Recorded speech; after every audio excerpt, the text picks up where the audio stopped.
Train ও প্ল্যাটফর্মের মাঝে প্রায় ৪৫ মিনিট ধরে আটকে মৃত্যু এক মহিলা যাত্রী। কানপুর সেন্ট্রাল স্টেশনের ঘটনা। মৃতের নাম পুনম সচদেব। পরিবারের দাবি, গতকাল একটি চাকরির পরীক্ষার জন্য স্টেশনে প্রচুর ভিড় ছিল। ট্রেনে ওঠার জন্য প্ল্যাটফর্মে অপেক্ষমান যাত্রীরা ধাক্কাধাক্কি শুরু করে দেয়। কিন্তু অভিযোগ, ভিড় নিয়ন্ত্রণের জন্য রেলের তরফে কোনো ব্যবস্থাই ছিল না।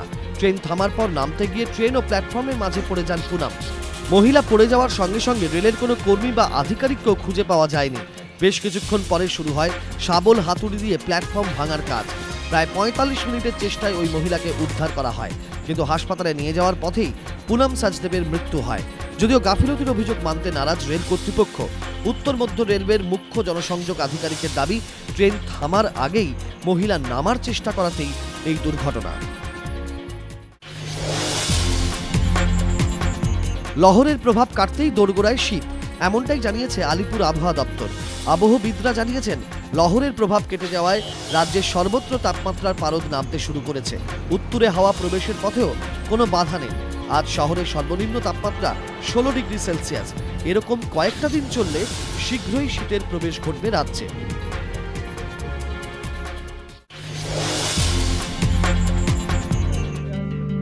এক বঙ্গ সন্তানের নেতৃত্বে চিকিৎসা ক্ষেত্রে যুগান্তকারী পদক্ষেপ। দুর্ঘটনায় হাত পা বা অন্য কোনো অঙ্গ কাটা গেলে তার জায়গায় কৃত্রিম অঙ্গ প্রতিস্থাপনের চল দীর্ঘদিনের, কিন্তু সেই অঙ্গে মানুষের খুব একটা নিয়ন্ত্রণ থাকতো না।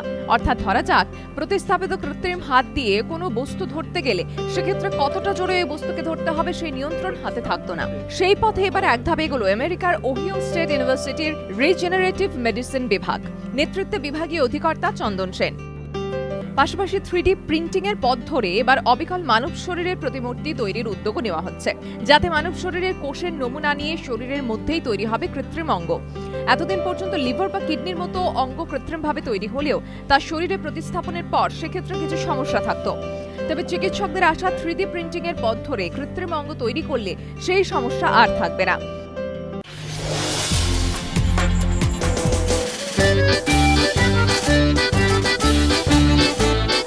আয়োজনটা ছিল ভালোই। সকাল থেকে গঙ্গাবক্ষে হাওড়া ব্রিজের ওপর প্রচুর উৎসাহী মানুষের ভিড়।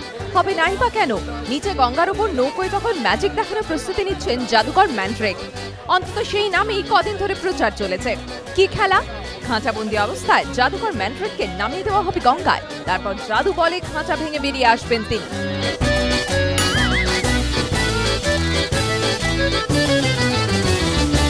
সবই হলো পরিকল্পনা মাফিক। খাঁচা শুদ্ধ গঙ্গায় ডুবলেন, কিছুক্ষণের মধ্যে বেরিয়ে এলেন, কিন্তু শেষ মুহূর্তে দর্শকদের সাদা চোখেই ফাঁস হয়ে গেল কারসাজি।